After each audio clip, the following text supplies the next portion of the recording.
Wouldn't thinning our forests to lower fuel loads help prevent catastrophic fires and therefore help lower the amount of emissions that are being released into the atmosphere? The fewer your trees you have, the lower the emissions.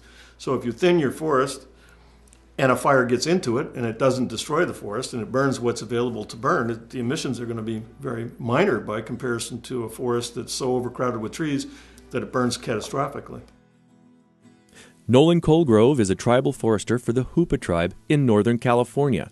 For countless generations, his ancestors have depended on the forest for food, medicine, and plant materials.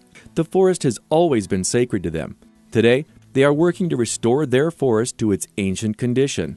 They are using mechanical thinning and fire as a tool to manage their forest lands.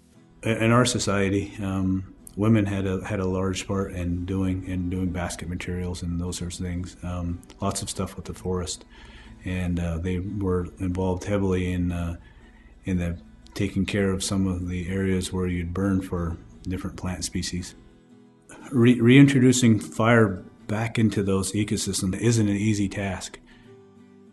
There are many good uses for prescribed fire. It is a wonderful tool on a limited basis, but if we're going to do that, there is no question in the scientific literature and in the practice on the ground that you have to thin the trees mechanically first to reduce the effects of that fire on the forest that you're using that's prescribed.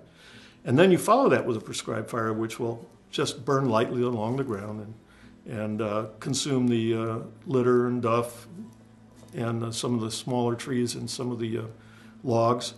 But if you don't thin mechanically first, you can't rely on prescribed fire because we can't be sure we can even control it.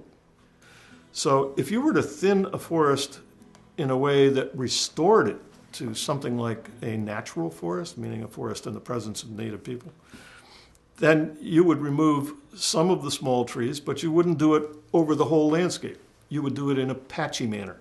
So when you were done with this process, you would have a forest that was patchy, diverse, young trees, middle-aged trees, and old trees scattered around the landscape in a checkerboard fashion, intermingled with shrubs, some standing dead trees, some logs on the ground, a forest with a great deal of diversity and naturalness, and this can be done very, very easily in a step-by-step fashion.